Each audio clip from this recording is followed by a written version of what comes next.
I'd like to welcome you all back to my virtual classroom, and today we're going to talk about a very exciting topic, and that is the whole concept of limiting reactants.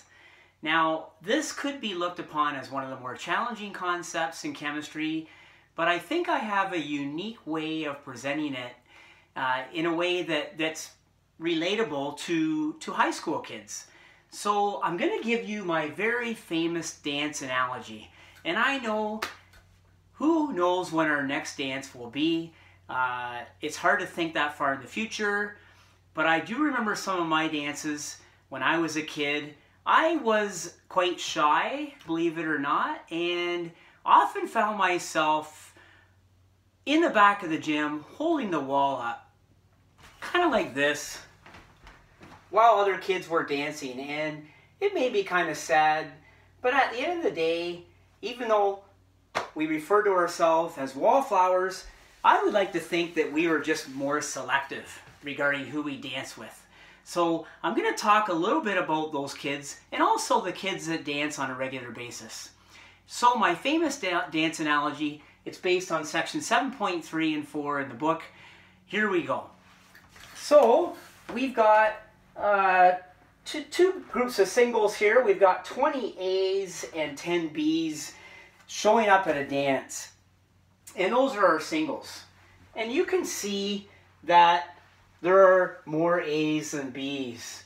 So when you look at the mathematics of it all, simply you can see that we can make up to 10 couples, right, which are A and B. And this makes sense because it's a synthesis reaction, which you've already learned. And yes, we have those unreacted 10 A's, which I just referred to you as wallflowers. People like me who stood on the back waiting for that special chance.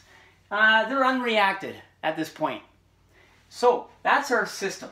Now, let's define a couple things. If we look at reactant A, you can see that it really doesn't determine how many products we can make, because there's going to be more than enough of those to make couples to dance. So they're not really that important.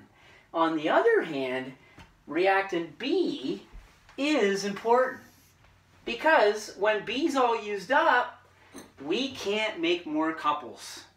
And therefore, one might argue that B, which is called the limiting reactant, is the one reactant that determines how many products we can make.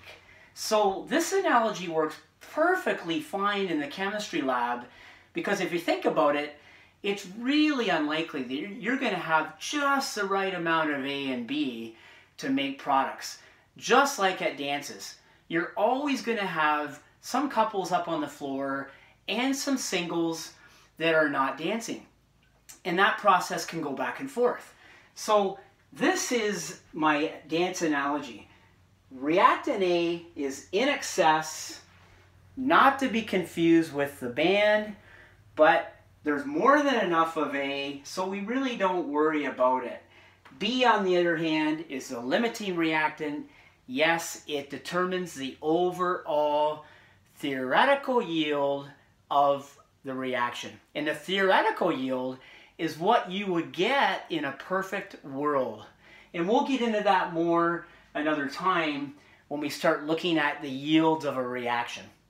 And that, my friends, is a very simple analogy to explain limiting reactants and excess reagents. Hopefully this helped.